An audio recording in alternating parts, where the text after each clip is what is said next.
Hi friends, ఎలా ఉన్నారు? మనందరికీ తెలుసు జగన్ ఓటమికి కారణాలు ఏంటి అనేది నేను క్షుణ్ణంగా పరీక్షించినట్టయితే ఖచ్చితంగా ఓటమికి కారణాలైతే తనతో ఉన్న ఎమ్మెల్యేలనే చెప్పొచ్చు. ఎందుకంటే ప్రజల కోసం బ్రతకాల్సిన ఎమ్మెల్యేని కానివ్వండి, ఎంపీలు కానివ్వండి, ఓన్లీ విమర్శించడానికి మాత్రమే వాళ్ళైతే పనిగా పెట్టుకుంటారు. సో జగన్ ఓడిపోవడానికి కారణమైతే ఇదే. ఇంకోటి ఏంటంటే క్యాపిటల్ ఒకటి. ఏ క్యాపిటల్ తీసుకోవాలో తెలియని సంక్షోభంలో పడి 3 క్యాపిటల్స్ అన్నాడు. ఇప్పటివరకైతే వాటికి ఎలాంటి ఇది లేదు. దాంతోపాటు పోలవరం ప్రాజెక్టు, దాంతోపాటు ఎంతోమంది విద్యార్థులు ఎదురు చూసిన జాబులు కూడా ఏం లేకపోవడం వల్ల, దాంతోపాటు మెగా డిఎస్సి ఒకటి, స్టేట్ డెవలప్మెంట్ అయితే ఎక్కడా కనిపించలేదు. అమ్మ ఒడి ఇలాంటివి కనిపించాయి, కానీ స్టేట్ డెవలప్మెంట్ అనేది మరుగుపట్టిపోయింది అనేదైతే అనిపించింది. దాంతోపాటు లిక్కర్ బ్యాన్ చేస్తాను అన్న జగన్ ఎందుకు మాట తప్పాడో తెలియదు, కానీ అది కూడా జగన్ ఓటమికి ప్రధాన కారణంగా చెప్పవచ్చు. స్పెషల్ స్టేటస్ ఒకటి, నాసీ రకం మద్యం కూడా ఒక ఓటమికి కారణం. ఎందుకంటే బూమ్ అని ఒక దాన్ని ప్రవేశపెట్టి చాలామంది చావుకి కారణం అవ్వడం వల్ల కూడా జగన్ ఓటమి పాలు అయ్యాడు అని అయితే అర్థమైంది. ఇంకోటి ఏంటంటే అహంకారం నెత్తికెక్కితే ప్రజలు పాతాళానికి తొక్కేస్తారు అన్నదానికి అయితే ఇదొక నిదర్శనం. ఎందుకంటే అహంకారంతోనైతే ఎమ్మెల్యేలు కానివ్వండి, ఎంపీలు కానివ్వండి, ఎగ్జాంపుల్గా వచ్చేసి కొడాలి నాని, వల్లభనేని వంశీ, అంబటి రాంబాబు, ఆర్కే రోజా, రజని ఇలాంటి వాళ్ళు అహంకారంతోనైతే ఎదుటి వ్యక్తిని అంటున్నారు. కానీ అలా అనడమే వీళ్ళు దిగజారిపోయారు అని అయితే గ్రహించలేకపోయారనమాట.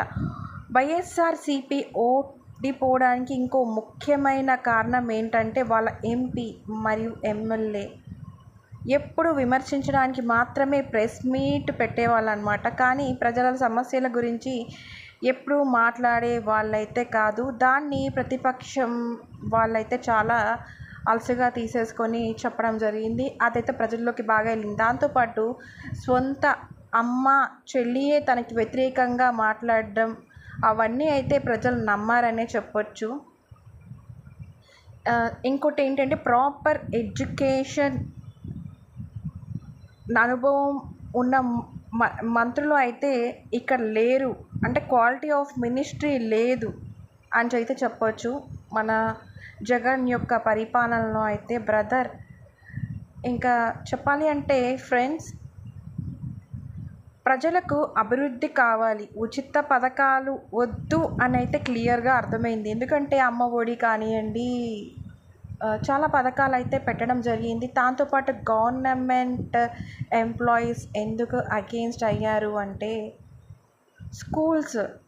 కోవిడ్ టైంలో స్కూల్స్ పెట్టడం, దాంతోపాటు బయోమెట్రిక్ సిస్టమ్ అనేది పెట్టడం అయితే గవర్నమెంట్ ఎంప్లాయీస్కి అయితే చాలా బాధేసింది. ఎందుకంటే వాళ్ళు ప్రాణాలను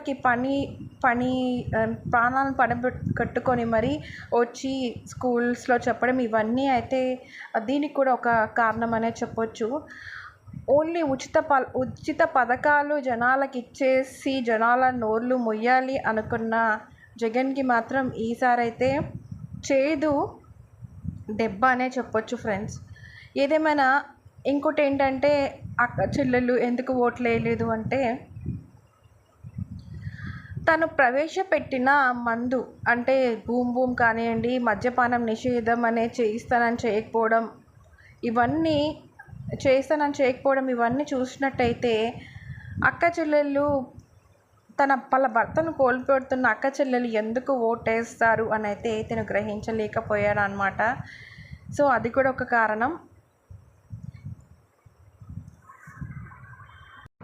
ఇంకోటి ఏంటంటే కూటమి అనేది గెలుపు వైపు అయితే పయనించిందనమాట. సిబిఎన్ అండ్ మన పవన్ కళ్యాణ్ యొక్క కూటమి అయితే గెలుపు వైపు పయనించింది. ఒక్కడే అయినా జగన్ అయితే లిక్కర్ స్కామ్ ఒకటి, శాండ్ మాఫియా, గుండాయిజం, ఎక్కడైనా జనాలు భయంతోనే బ్రతికే వాళ్ళు అనమాట. అంటే ఎప్పుడు భయంతోనే బ్రతికారు అని చెప్పొచ్చు ఆంధ్రప్రదేశ్లో ఉన్న జనం. ఎందుకంటే ఎక్కడి నుంచి ఎవరు వచ్చి కొడతారో, ఎక్కడి నుంచి ఏ ఎమ్మెల్యే వల్ల ఏ ప్రాబ్లం వస్తుందో, నోరు తెరిస్తే ఏమవుతుందో అని చెప్పి అయితే భయపడ్డారు. దాంతోపాటు రోడ్ల నిర్మానుష్యం, రోడ్ల వల్ల బయటికి వెళ్ళిన వాళ్ళు బ్రతుకుతారా లేదా, మళ్ళీ ఇంటికి వస్తారా లేదా అన్న దాంట్లో కూడా ఉండిపోయారనమాట జనాలు. అది కూడా ఒక కారణం. దాంతోపాటు అసలు డెవలప్మెంట్ లేకపోవడం వల్ల ఎక్కువ పిల్లల్ని హైదరాబాద్ కానివ్వండి, బెంగళూరులో కానీ జాబులకి పంపించాల్సిన పరిస్థితి ఓన్లీ ఈ వైఎస్ఆర్సీపీ వల్లనే వచ్చింది. అంటే ఈ ప్రభుత్వం వైఫల్యం వల్లనే వచ్చింది అని అయితే జనాలు అయితే గట్టిగా నమ్మారు. దాంతోపాటు అసలు ఒకటే ఏంటంటే ఫస్ట్ గెలవడంతోనే జగన్మోహన్ రెడ్డి ఒక పగని మాత్రమే ఎంచుకొని టీడీపీకి సంబంధించిన దాన్ని కూలగొట్టడం, ఇవన్నీ అంటే ప్రతి ఒక్క అక్రమ కట్టడాలు బోల్డ్ ఉన్నా కానీ ఫస్ట్ అది కూలగొట్టడం, అది అలాగే ఉండిపోవడం, ఇవన్నీ చూస్తే ఓన్లీ ప్రజలు ప్రతీకారాలు తప్పించి వీళ్ళకి ప్రజల బాధలు ఏమీ తెలియవా అని అనిపించింది. ఎందుకంటే వై నాట్ 175 అంటేనైతే 175 అంటే వై నాట్ 175 కాదు, వై నాట్ 11 అనే స్థాయికి ప్రజలు చేరారంటే ఇంత వ్యతిరేకత. అంటే ఇప్పుడైతే ఫస్ట్ నుంచి చెప్పాలంటే ఇప్పుడు జీరో నుంచి మళ్ళీ హీరో అవ్వాలి అంత ఈజీ కాదు. ఒక హీరోని జీరోని చేసిన ప్రజలు జీరోని హీరో చేయాలి అంటే చాలా టైం పడుతుంది. బట్ ఏదేమైనా ఇప్పుడు సిబిఎన్ హ్యాండ్లోకి స్టేట్ వచ్చింది అంటే ఖచ్చితంగా డెవలప్మెంట్ అనేది ఉంటుంది, డెవలప్మెంట్ ఉండాలి అని చెప్పేసి అయితే అనుకుంటున్నాడు. ఎందుకంటే ప్రతి గవర్నమెంట్ ప్రజలు ఎంత ఎత్తుకి ఎత్తుతారో అంత పాతాళంలోకి తొక్కుతారు అని చెప్పేసి అయితే దీన్ని బట్టి అయితే అర్థమైంది. ప్రతి దగ్గర అంటే వీళ్ళు ఓన్లీ రెడ్డీస్కి మాత్రమే, అంటే కూడా ఒకటి కాపు వీళ్ళందరినీ పక్కన పెట్టేసి ఓన్లీ కులం వాళ్ళకి మాత్రమే సీట్ ఇచ్చేలాగా అయితే ఉన్నారు అని చెప్పి అయితే అర్థమైందనమాట. వేరే ఎమ్మెల్యేలను పక్కన పెట్టి ఓన్లీ వాళ్ళ కులం అని చెప్పి కులాలను అయితే ముందుకు తీసుకురావడం కూడా ప్రజలకైతే చాలా చిరాగ్గా అనిపించింది. 400 సీట్లు ఏమయ్యాయమ్మా,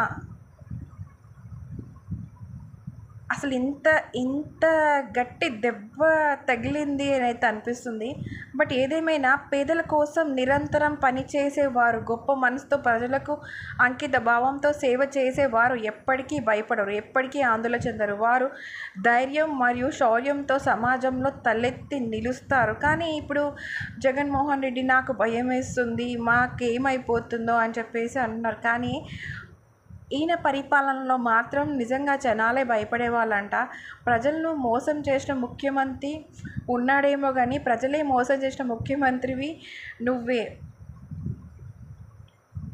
అని నువ్వు అనేసుకుంటున్నావు. కానీ అది కాదు. ఎందుకంటే అక్కడ చెప్పాలి అంటే అక్కడ డెవలప్మెంట్ ఏది లేకపోవడం వల్లే ఇదంతా జరిగింది అనేది నా అనాలిసిస్.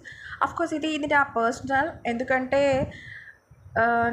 చెప్పాలి అంటే నాకు ఈ ఆంధ్రప్రదేశ్ గురించి ఏమీ తెలీదు. బట్ నేను అనాలిసిస్ చేసింది అంటే ఇప్పుడు నార్మల్గా ఇన్స్టాగ్రామ్లో చూసినప్పుడు అండ్ ఇవన్నీ చూసినప్పుడు అయితే ప్రజలు నిజంగా జగన్ పరిపాలన బూమ్ తాగి చాలామంది చనిపోవడం, ఇవన్నీ అనారోగ్యం గురవ్వడం, లిక్కర్ ఈజ్ మెయిన్ పాయింట్ అనమాట. ఇందులో మాత్రం ఆడవాళ్ళు అయితే తీసుకోలేకపోయారు. నువ్వెన్ని స్కామ్స్, నువ్వెన్ని పథకాలు చేసినా, ఎన్ని ఇల్లులు ఇప్పించినా, అన్ని ఇప్పించినా దేవుడు ఇచ్చిన తీర్పుని మాత్రం మనం ఎవరము ఇది చేయడానికి లేరు. ఆంధ్రప్రదేశ్ రాష్ట్రంలో పేదలు ఎవరూ లేరు అని, వారి కోసం నేను ఉన్నాను అని అన్న జగన్ మాత్రం అవన్నీ ఏం చేయలేదు అని అయితే అర్థమైంది.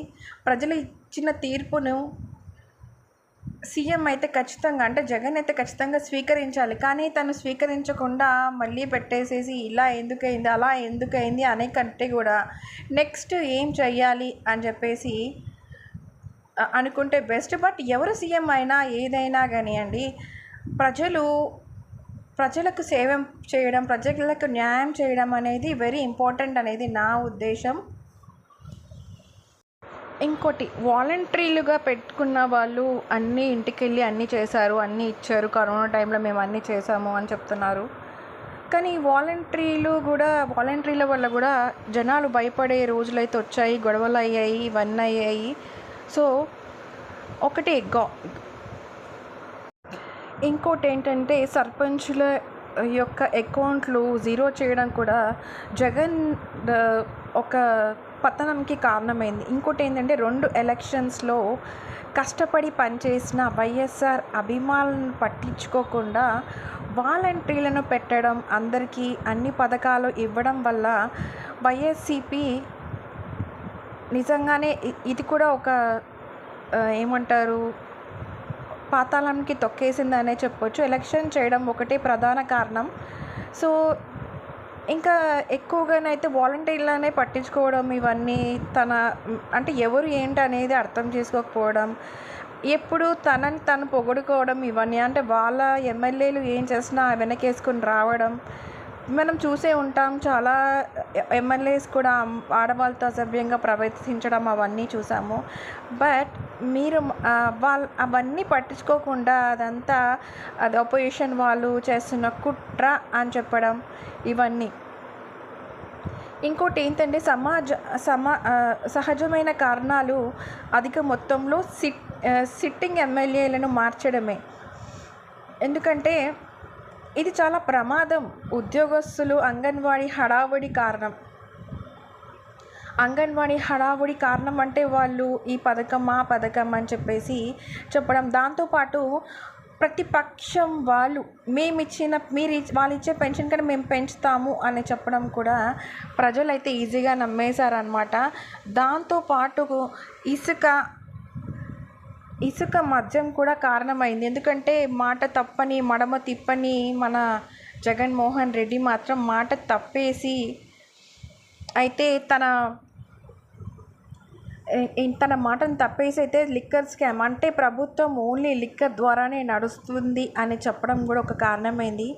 వైఎస్సీపీ ఎమ్మెల్సీ అనంతబాబు తన దళిత డ్రైవర్ను చంపి డోర్ డెలివరీ చేసిన అతనిని పార్టీ నుంచి మరియు పదవి నుంచి తప్పించకుండా తనతో పాటు తన కాన్వాయ్లో ఉంచుకొని తిరగడం, ఒక దళితుడికి శిరోమండం చేసి జైలుకి శిక్ష పడ తోట త్రిమూర్తుల్ని ఎమ్మెల్యేగా అభ్యర్థిగా మార్చకుండా కొనసాగించడం, తన 4.5 ఏళ్ల పాలన దళితులను కేటాయించిన ఎస్సీ ఎస్టీ సబ్ ప్లాన్ నిధులను